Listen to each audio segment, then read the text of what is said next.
ഒരുപാട് ജീവികളുള്ള ഒരു കാട്. ആ കാട്ടിൽ ഇണപിരിയാത്ത കൂട്ടുകാരായ 3 കാളകൾ ജീവിക്കുന്നുണ്ടായിരുന്നു. തടിച്ചു കൊഴുത്ത ആരോഗ്യവാന്മാരായ ഈ കാളകളെ കൊല്ലുവാനും ഈ കാളകളുടെ മാംസം ഭക്ഷിക്കുവാനും കാട്ടിലുള്ള ഒരുപാട് വലിയ വലിയ മൃഗങ്ങൾ ആഗ്രഹിച്ചു. പക്ഷേ ഇവർ 3 പേരും സദാസമയത്തും ഒന്നിച്ചാണ്. ഇവരുടെ കൂട്ടുകെട്ടിന് മുന്നിൽ, കുമ്പുകളുടെ മുന്നിൽ, കുളമ്പുകളുടെ പിന്നിൽ, കായിക ബലത്തിന്റെ മുന്നിൽ ഒരു ജീവിക്കും ഇവരെ ആക്രമിക്കാനും കീഴ്പ്പെടുത്താനും സാധ്യമായിരുന്നില്ല. അങ്ങനെ ആ കാട്ടിലുള്ള മൃഗങ്ങളെല്ലാം ഒന്നുചേർന്ന് ഒരു മശൂറ നടത്തി ഇവരെ കൊല്ലാൻ ഒരു തീരുമാനമുണ്ടാക്കണമെന്ന് പറഞ്ഞു. അവസാനം ഒരു തന്ത്രശാലിയായ കുറുക്കൻ സദസ്സിലുള്ള വലിയ മൃഗങ്ങളോട് പറഞ്ഞു, ഞാൻ നിങ്ങൾക്കതിന് അവസരമുണ്ടാക്കി തരാം. അങ്ങനെ ഈ കുറുക്കൻ നേരെ പോയത് ഈ കാളകളുടെ അടുക്കലേക്കാണ്. അവരോട് ചങ്ങാത്തം സ്ഥാപിച്ചു, അവരോട് വലിയ ബന്ധമുണ്ടാക്കി.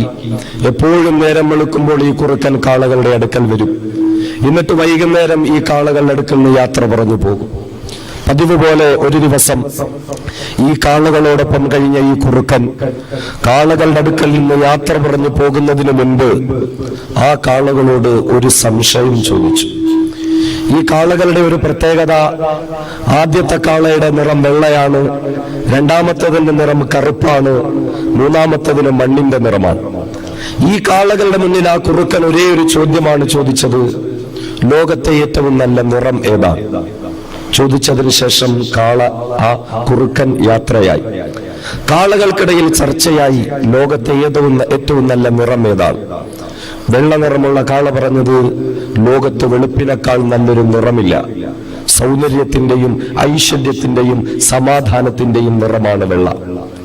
കറുത്ത നിറമുള്ള കാള പറഞ്ഞു, ഇല്ല, നിനക്ക് തെറ്റുപറ്റി, ഗാംഭീര്യതയുടെ നിറമാണ് കറുപ്പ്.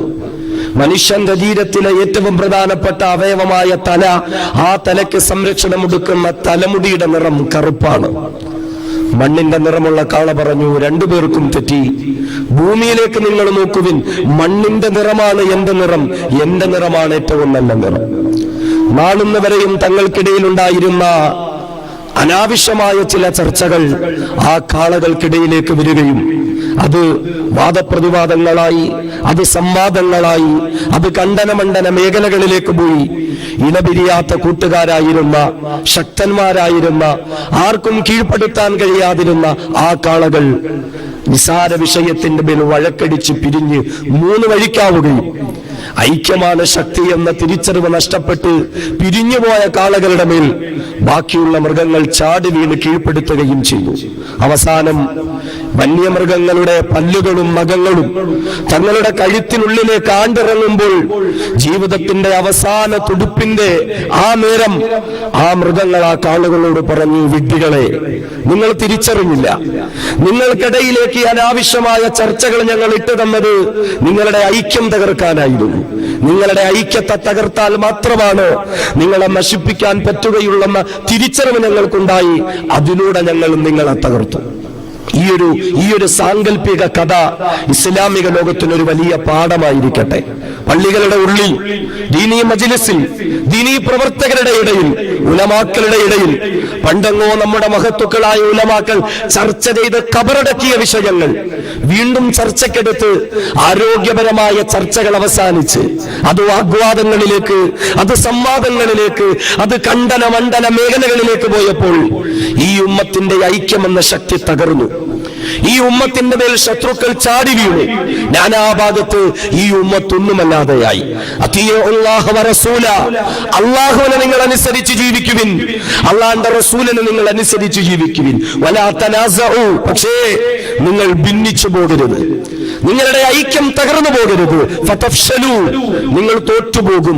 രാഷ്ട്രീയ മേഖലകളിൽ തോൽവിയുണ്ടാകും, വിദ്യാഭ്യാസ മേഖലകളിൽ തോൽവിയുണ്ടാകും, സാമ്പത്തിക മേഖലകളിൽ തോൽവിയുണ്ടാകും, സർവ്വ മേഖലകളിലും നിങ്ങൾക്ക് തോൽവിയുണ്ടാകും. എന്നാൽ തോൽവിയുടെ മേൽ തോൽവിയുടെ മേൽ തോൽവിയുടെ മേലുള്ള തോൽവിയുടെ കയ്പ് നീര് ഒരുപാട് കുടിച്ചിട്ടും ഇനിയും ഐക്യത്തിന്റെ മധുരമരമായ ചിന്തകൾ ഈ ഉമ്മത്തിന്റെ ഹൃദയങ്ങളിലേക്ക് കടന്നു വന്നിട്ടില്ല. എന്നോട് അഭിപ്രായ വ്യത്യാസം പുലർത്തുന്നവരൊക്കെയും എന്റെ ശത്രുക്കളാണ്. ഞാൻ പറയുന്ന തീരുമാനത്തിനെതിരെ പറയുന്നവനൊക്കെ എന്റെ ശത്രുക്കളാണ്. എന്റെ വീക്ഷണത്തിനപ്പുറം മറ്റൊരു വീക്ഷണം വെച്ച് പുലർത്തുന്നവരൊക്കെ എന്റെ ശത്രുക്കളാണെന്ന് നാം കരുതുമ്പോൾ നാം ആദരിക്കുന്ന മഹത്തുക്കളായ എന്റെയും നിങ്ങളുടെയും ഇമാമിയങ്ങളെ പറ്റി ചിന്തിക്കുവിൻ. ഒരാൾ ഫർള് എന്ന് പറഞ്ഞതിനെ മറ്റൊരാൾ ഫർളല്ല എന്ന് പറഞ്ഞു. ഒരാൾ നജസ് എന്ന് പറഞ്ഞതിനെ മറ്റൊരാൾ നജസല്ല എന്ന് പറഞ്ഞു. ഒരാൾ സുന്നത്തെന്ന് വിളിച്ചതിനെ മറ്റൊരാൾ ബിദ്അത്ത് എന്ന് വിളിച്ചു. പക്ഷേ ഇത്രയുമൊക്കെ ഏറെ അഭിപ്രായ അന്തരങ്ങൾ, വീക്ഷണ വ്യത്യാസങ്ങൾ അവർക്കെതിരെ ഉണ്ടായെങ്കിലും അവരിൽ ഒരാളും മറ്റൊരാളെ കാഫിർ എന്ന് വിളിച്ചില്ല. അവരിൽ ഒരാളും മറ്റൊരാളെ മുബ്തദി എന്ന് വിളിച്ചില്ല. അവരിൽ ഒരാളും മറ്റൊരാളോട് സലാം പറയണ്ട എന്ന് പറഞ്ഞില്ല. മഹാനായ അബൂബക്കർ സിദ്ദീഖ് റളിയല്ലാഹു അൻഹുവിന്റെ ഖിലാഫത്തിന്റെ കാലം ഖലീഫയായ അബൂബക്കർ റളിയല്ലാഹു അൻഹു എടുത്ത തീരുമാനം ഖലീഫ ഒപ്പുവെച്ച് ശരിവെച്ച് നാട്ടിൽ നടപ്പിലാക്കേണ്ട തീരുമാനം. പക്ഷേ ആ തീരുമാനത്തിനെതിരിൽ ശബ്ദമുയർത്തി തനിക്കിതിനെതിരിൽ അഭിപ്രായ വ്യത്യാസമുണ്ടെന്നറിയിച്ച സയ്യിദുനാ ഉമർ ഫാറൂഖ് റളിയല്ലാഹു അൻഹു എത്ര വിഷയങ്ങളെയാണ് അബൂബക്കർ റളിയല്ലാഹു അൻഹു പറഞ്ഞ കാര്യത്തിനെതിരിൽ ഉമർ റളിയല്ലാഹു അൻഹു തീരുമാനം പറഞ്ഞത്. ബദറിൽ നിന്ന് കൊണ്ടുവന്ന 70ഓളം ബന്ദികളെ എന്ത് ചെയ്യണമെന്ന് റസൂലുള്ള ചോദിച്ചപ്പോൾ അബൂബക്കർ റളിയല്ലാഹു അൻഹുവിന്റെ തീരുമാനം അവരെയൊക്കെ മോചനദ്രവ്യം വാങ്ങി വെറുതെ വിടാം. പക്ഷേ ഉമർ റളിയല്ലാഹു അൻഹുവിന്റെ തീരുമാനം രാഷ്ട്രദ്രോഹികളെ മുഴുവനും വധശിക്ഷ വിധിക്കുക. റസൂലുള്ള എടുത്തത് അബൂബക്കർ റളിയല്ലാഹു അൻഹുവിന്റെ തീരുമാനം, അല്ലാഹുവിന് ഇഷ്ടപ്പെട്ടത് ഉമർ ഫാറൂഖ് റളിയല്ലാഹു അൻഹുവിന്റെ തീരുമാനം. എത്രയോ വിഷയങ്ങളിൽ ഈ പ്രധാനപ്പെട്ട രണ്ട് സഹാബത്തിനിടയിൽ അഭിപ്രായ ഭിന്നതകളും വീക്ഷണ വ്യതിയാനങ്ങളും ഉണ്ടായി. പക്ഷേ ആരാണ് മറ്റൊരാളെ കാഫിറാക്കിയത്? ആരാണ് മറ്റൊരാളെ മുബ്തദിയാക്കിയത്? അബൂബക്കർ സിദ്ദീഖ് റളിയല്ലാഹു അൻഹു വഫാത്താകാൻ പോകുന്ന നിമിഷം സ്വഹാബാക്കൾ വന്നിട്ട് മശൂറ ചെയ്തു, അടുത്ത ഖലീഫയായി ആരെയാണ് തിരഞ്ഞെടുക്കേണ്ടത്? സംശയമൊന്നുമില്ലാതെ മഹാനുഭാവന്റെ മറുപടി, ഞാൻ കഴിഞ്ഞാൽ പിന്നെ ഉമർ അല്ലാതെ മറ്റൊരാളാരെ?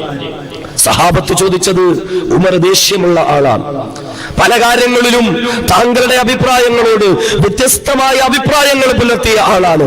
ആ ഉമറിന് നമുക്ക് ആവശ്യമുണ്ടോ? രോഗബാധിതനായി തളർന്നു കിടന്ന അബൂബക്കർ റളിയല്ലാഹു അൻഹു തന്റെ മകന്റെ സഹായത്തോടെ മരണക്കട്ടിലിൽ എഴുന്നേറ്റിരുന്നിട്ട് സഹാബത്തിന്റെ മുഖത്ത് നോക്കി പറഞ്ഞത്, ഇന്ന് ഉമറിനെ ഖലീഫയായി തീരുമാനിച്ച അബൂബക്കർ നാളെ അല്ലാഹുവിന്റെ മുമ്പിലെത്തുമ്പോൾ എന്തിന് അബൂബക്കറെ ഉമറിനെ ഖലീഫയാക്കിയതെന്ന് ചോദിച്ചാൽ ഞാൻ എന്റെ പടച്ചവനോട് പറഞ്ഞോളാം, അല്ലാഹുമ്മ സ്തഖ്ലഫ്തു അലൈഹിം ഖൈറ അഹ്ലിക, ഇന്ന് ഭൂമിയിൽ ജീവിച്ചിരിക്കുന്നതിൽ ഏറ്റവും നല്ല മനുഷ്യൻ ഉമറായതുകൊണ്ട് ഞാൻ ഉമറിനെ തിരഞ്ഞെടുത്തു പടച്ചവനെ എന്ന് ഞാൻ പറഞ്ഞുകൊള്ളാം. സംഘടനാ നേതാക്കന്മാർക്ക്, പ്രസ്ഥാനങ്ങളുടെ പ്രവർത്തകർക്ക്, ദീനിന്റെ പ്രവർത്തനം ചെയ്യുന്നവർക്ക് ഈ സഹാബത്തിനോളം മാതൃക മറ്റാരുണ്ട്? അഭിപ്രായ വ്യത്യാസങ്ങൾ ആർക്കുമിടയിലുണ്ടാകാം, വീക്ഷണ വ്യതിയാനങ്ങൾ ഉണ്ടാകാം. പക്ഷേ അതിന്റെ പേരിൽ തമ്മിലടിക്കലല്ല, അതിന്റെ പേരിൽ കൊലവിളി നടത്തലല്ല. എന്തുപറ്റി? പള്ളിയുടെ അകത്തളങ്ങളിൽ നിന്ന് പോലും ഇന്ന് ഒരു മുസ്ലിമായ സഹോദരനെതിരെയാണ് പള്ളിയുടെ മിമ്പറുകൾ ശബ്ദിക്കുന്നത്. മറ്റവനെ കാഫിറായി കാണാനും, മറ്റവനെ മുബ്തദിയായി കാണാനും, മറ്റവനെ മുശ്രിക്കായി കാണാനും, മറ്റൊരുവനെ ഭീകരവാദിയായി കാണുവാനും ഇസ്ലാമിക സമൂഹത്തിന്റെ കൊടി പിടിക്കേണ്ടുന്നതായ പതാക വാഹകരായി മാറേണ്ടുന്ന ആലിമീങ്ങൾ പോലും ശബ്ദമുയർത്തുമ്പോൾ വിശുദ്ധ ഖുർആൻ പറഞ്ഞ ശപിക്കപ്പെട്ട ഒരു പള്ളിയുണ്ട്, വല്ലദീന തഖദൂ മസ്ജിദൻ മിറാറൻ വകുഫ്റൻ വതഫ്രീഖൻ ബൈനൽ മുഅ്മിനീൻ വഇർസാദൻ ലിമൻ ഹറബല്ലാഹു വറസൂലഹു മിൻ ഖബൽ. അതെ, മുഅ്മിനീങ്ങൾക്കിടയിൽ അഭിപ്രായ ഭിന്നതയുണ്ടാക്കുന്ന, പടച്ചവൻ നൽകിയ സാഹോദര്യത്തെ തകർത്ത് കളയുന്ന, വഇർസാദൻ ലിമൻ ഹറബല്ലാഹു വറസൂലഹു മിൻ ഖബൽ, അല്ലാഹുവിനോടും റസൂലിനോടും യുദ്ധപ്രഖ്യാപനം നടത്തിയ ഇസ്ലാമിന്റെ ശത്രുക്കൾക്ക് ഒളിത്താവളമൊരുക്കുന്ന പള്ളികൾ നശിപ്പിക്കപ്പെട്ട പള്ളികളാണത്, ശപിക്കപ്പെട്ട പള്ളികളാണത്. ആ പള്ളിയുടെ വക്താക്കൾ അവരെത്ര വലിയ നന്മ ചെയ്യുന്നവരെന്ന് പറഞ്ഞാലും വല്ലാഹു യശ്ഹദു ഇന്നഹും ലകാദിബൂൻ, സമൂഹത്തിന്റെ ഐക്യം തകർത്ത് കളയുന്ന, ശത്രുക്കൾക്ക് താവളമൊരുക്കി കൊടുക്കുന്ന ആ പള്ളിയുടെ വക്താക്കൾ അവർ കള്ളന്മാരാണെന്ന് അല്ലാഹു സാക്ഷ്യം വഹിക്കുന്ന നബിയെ എന്ന് പടച്ചവൻ പറഞ്ഞെങ്കിൽ ഈ ഉമ്മത്തിന്റെ പള്ളികൾ അങ്ങനെയായില്ലേ? മലബാറിന്റെ മുസ്ലിം ഭൂരിപക്ഷ പ്രദേശമായ മലബാറുകളിലേക്ക് കടന്നു ചെല്ലി സുന്നത്തിന്റെയും തൗഹീദിന്റെയും പേര് പറഞ്ഞ് തമ്മിലടിക്കുന്ന മുസ്ലിം ഉമ്മത്ത് എത്ര പള്ളികളാണ് പൂട്ടപ്പെട്ടത്, എത്ര ജുമുഅകളാണ് മുടക്കപ്പെട്ടത്, എത്ര മദ്രസകളാണ് അഗ്നിക്കിരയാക്കപ്പെട്ടത്. അവിടെ ഖുർആൻ പറഞ്ഞ പോലെ അള്ളാഹുവിനോടും അള്ളാന്റെ റസൂലിനോടും ശത്രുത പ്രഖ്യാപിച്ചവർക്കൊക്കെ ഒളിത്താവളമെടുത്ത് അള്ളാന്റെയും റസൂലിനെയും അനുസരിക്കുന്നവരെയൊക്കെ ശത്രുക്കളായി കാണുന്ന ഇസ്ലാമിക സമൂഹം. എത്രയോ നാടുകളിൽ വിഷമമുണ്ടായിട്ടുണ്ട് ഇസ്ലാമിക പ്രസ്ഥാനങ്ങളുടെ വേദികൾ. ആ ഇസ്ലാമിക പ്രസ്ഥാനങ്ങളുടെ ആയിരങ്ങൾ തിങ്ങിക്കൂടുന്ന സമ്മേളന വേദികളിൽ മറ്റൊരു സംഘടനയുടെ നേതാവ് കടന്നു വന്നാൽ ആ സംഘടനാ നേതാവിന്റെ സംഘടന പറഞ്ഞു, പാർട്ടി പറഞ്ഞു ചർച്ചകളാണ് നാം കണ്ടിരുന്നു. ഒരു വലിയ പ്രസ്ഥാനത്തിന്റെ സമ്മേളനം നടക്കുന്ന വേദിയിൽ കേരളത്തിൽ അംഗീകരിക്കപ്പെട്ട സയ്യിദ് കുടുംബത്തിലെ ഒരു മഹാനുഭാവൻ വന്നപ്പോൾ അവരുടെ വേദികളിൽ പോകാൻ പാടുണ്ടോ? ചാനലുകളിൽ പോലും ചർച്ചയാണ്. എന്നാൽ അതേ വേദിയിൽ ഇസ്ലാമിനെ നശിപ്പിക്കാനും ഇസ്ലാമിനെ ഇല്ലായ്മ ചെയ്യാനും ശ്രമിക്കുന്ന ഇസ്ലാമിന്റെ ശത്രുക്കൾ വന്നതിനെ പറ്റി ആർക്കും ചർച്ചയില്ല. എത്രയോ പള്ളികളുടെ ഉദ്ഘാടന വേദികളിൽ ആ നാട്ടിൽ തന്നെയുള്ള പണ്ഡിതന്മാരെ ക്ഷണിക്കില്ല. കാരണം അവർ കാഫിറുകളാണ്, അവർ മുബത്തദികളാണ്, അവർ മുശ്രിക്കുകളാണ് അത്രേ. എന്നാൽ അപ്പോഴും ഉദ്ഘാടനത്തിന് അബൂജഹലിനെ വിളിക്കാൻ മടിയില്ലാത്ത ഈ ഉമ്മത്ത്, അബൂലഹബിനെ കൊണ്ടുവരാൻ മടിയില്ലാത്ത ഉമ്മത്ത്, ഒരു അമുസ്ലിം പ്രാതിനിധ്യമാണ് നമ്മുടെയൊക്കെ സദസ്സുകളിൽ നമ്മൾ ആഗ്രഹിക്കുന്നതെങ്കിൽ അതിന് അമുസ്ലിമായ അബൂജഹലും അബൂലഹബും തന്നെ നമുക്ക് ആവശ്യമുണ്ടോ? ഇസ്ലാമിനോടും മുസ്ലിമിനോടും സ്നേഹമുള്ള അബൂ ത്വാലിബുമാർക്ക് നമുക്ക് വേദിയൊരുക്കി കൊടുത്തുകൂടെ? നാം അറിയേണ്ടത് നമുക്കിടയിലുള്ള ഐക്യം തകരുന്നത് ഈ ഉമ്മത്തിന്റെ നാശമാണ്, പരാജയമാണ്. അതോടൊപ്പം തന്നെ മുസ്ലിമുകളായ നാം നമ്മുടെ അമുസ്ലിം സഹോദരന്മാരോടുള്ള ബന്ധം, ഈ ബന്ധത്തെ തകർത്തുകൊണ്ടാണ് രാഷ്ട്രീയ മുതലെടുപ്പ് നടത്താൻ ഇന്ന് പലരും ശ്രമിച്ചുകൊണ്ടിരിക്കുന്നത്. ഇന്ത്യയുടെ മണ്ണിൽ ഇസ്ലാമിന്റെ സന്ദേശം കടന്നു വന്നപ്പോൾ ആ സന്ദേശവാഹകരായ മഹത്തുക്കളെ കൈപിടിച്ച് സ്വീകരിക്കാൻ ഒരൊറ്റ മുസ്ലിമും ഇവിടെ ഉണ്ടായിരുന്നില്ല. വർഗീയതയില്ലാത്ത, സവർണന്മാരില്ലാത്ത, അവർണരായ, പാവങ്ങളായ ഈ രാജ്യത്തെ ഹൈന്ദവ ജനങ്ങളാണ് ഇസ്ലാമിന്റെ സന്ദേശവാഹകരെ ഈ മണ്ണിലേക്ക് കൈപിടിച്ചിറക്കിയതെങ്കിൽ, അവർക്ക് കുടിക്കാൻ ഇളനീര് കൊടുത്തതെങ്കിൽ, അവർക്ക് നിസ്കരിക്കാൻ സ്ഥലങ്ങൾ കൊടുത്തതെങ്കിൽ, അവർക്ക് ഭക്ഷണം കൊടുത്തതെങ്കിൽ, ഇന്ന് നമുക്കിടയിൽ വർഗീയത കുത്തിനിറച്ച് പള്ളികളെ തകർക്കുവാനും ഇസ്ലാമിന്റെ കേന്ദ്രങ്ങളെ ഇല്ലായ്മ ചെയ്യുവാനും വർഗീയതയുടെ വിഷവുമായി ഒരു വിഭാഗം കടന്നു വരുമ്പോൾ ആ വർഗീയതയ്ക്കെതിരെ സാഹോദര്യത്തിലൂടെ മറുപടി പറയാൻ നമുക്ക് സാധ്യമാകട്ടെ. സാഹോദര്യത്തിലൂടെ മറുപടി പറയാൻ അൽഹംദുലില്ലാഹി റബ്ബിൽ ആലമീൻ കൈകെട്ടി നിന്ന് പടച്ചവന്റെ മുമ്പിൽ പറയുന്ന വിശുദ്ധ ഖുർആനിന്റെ ആദ്യ വചനം സർവ്വലോക സംരക്ഷകനായ അല്ലാഹുവിനാണ് സർവ്വസ്തുതിയും. ഹിന്ദുവിനെയും മുസ്ലിമിനെയും ക്രിസ്ത്യാനിയെയും സൃഷ്ടിച്ചു പരിപാലിക്കുന്ന അല്ലാഹ് അങ്ങനെ ഒരു മഹത്തായ ആഗോള സാഹോദര്യത്തിലേക്ക് നമ്മെ കൈപിടിച്ച് നടത്തുന്ന ഇസ്ലാം. യാ അയ്യുഹന്നാസ്, വിശുദ്ധ ഖുർആനിലെ ആദ്യ സംബോധന ഏ മനുഷ്യരെ, നിങ്ങളെ സൃഷ്ടിച്ച നിങ്ങളുടെ രക്ഷിതാവിനെ ആരാധിക്കാനാണെങ്കിൽ ആ ഒരു ആഗോള മാനവികതയുടെ സന്ദേശം പഠിപ്പിച്ച വിശുദ്ധമായ ഖുർആൻ. യാ അയ്യുഹന്നാസ് ഇന്നാ ഖലഖനാകും മിൻ ദക്കരിൻ വ ഉൻസ, മനുഷ്യരെ നിങ്ങളൊക്കെയും ഒരാണിന്റെ ഒരു പെണ്ണിന്റെ മക്കളാണെന്ന് പഠിപ്പിച്ച ആഗോള സാഹോദര്യത്തിന്റെ തത്വങ്ങൾ പഠിപ്പിച്ച ഇസ്ലാമിന്റെ വക്താക്കളായ നാം നമ്മുടെ ബന്ധങ്ങൾ നന്നാക്കുക. ഒന്നാമതായി ഒരു മുസ്ലിമിന് മറ്റൊരു മുസ്ലിം സഹോദരനാണ്. രണ്ടാമതായി ഒരു മുസ്ലിമിന് ഇസ്ലാമിനോട് ശത്രുത പ്രഖ്യാപിക്കാത്ത എല്ലാ മുസ്ലിമുകളും സഹോദരങ്ങളാണ്, സഹോദരിമാരാണ്. ആ ബന്ധത്തിലൂടെ മുന്നോട്ട് പോയാൽ മാത്രമേ ഈ നാടിന്റെ നന്മ ഒരുക്കപ്പെടുകയുള്ളൂ. ഈ രാജ്യത്ത് നന്മയില്ലാതായ കാലത്തില്, സ്വാതന്ത്ര്യമില്ലാതായ കാലത്തില്, അധിനിവേശ ഭരണകൂടം നിലനിന്ന കാലത്തില് മുസ്ലിം ഹൈന്ദവ ക്രൈസ്തവ ബന്ധങ്ങൾക്ക് അടിത്തറവാക്കിക്കൊണ്ട് ഒരു കൂട്ടം മുൻഗാമികൾ ഉയർന്നു നിന്നുകൊണ്ട് പ്രവർത്തിച്ചപ്പോഴാണ് നമുക്ക് സ്വാതന്ത്ര്യം കിട്ടിയതെങ്കിൽ, നാം ഇവിടെ സ്വാതന്ത്ര്യത്തോടുകൂടി ഒത്തുചേർന്നതെങ്കിൽ ആ സ്വാതന്ത്ര്യത്തെ നശിപ്പിക്കുവാൻ മതത്തിന്റെ വേലിക്കെട്ടുകൾക്കുള്ളിൽ വർഗീയത നിറച്ചിട്ട് ഒരു കൂട്ടം മതഭ്രാന്തന്മാർ അധികാരത്തിന്റെ തിണ്ണമെടുക്ക് കാട്ടുമ്പോൾ അവിടെ സാഹോദര്യം മുറുകെ പിടിച്ചുകൊണ്ട് ഈ രാജ്യത്തിന്റെ യശസ്സും കെട്ടുറപ്പും മുന്നോട്ട് കൊണ്ടുപോകാൻ പടച്ച തമ്പുരാൻ നമുക്ക് തൗഫീഖ് നൽകുമാറാകട്ടെ.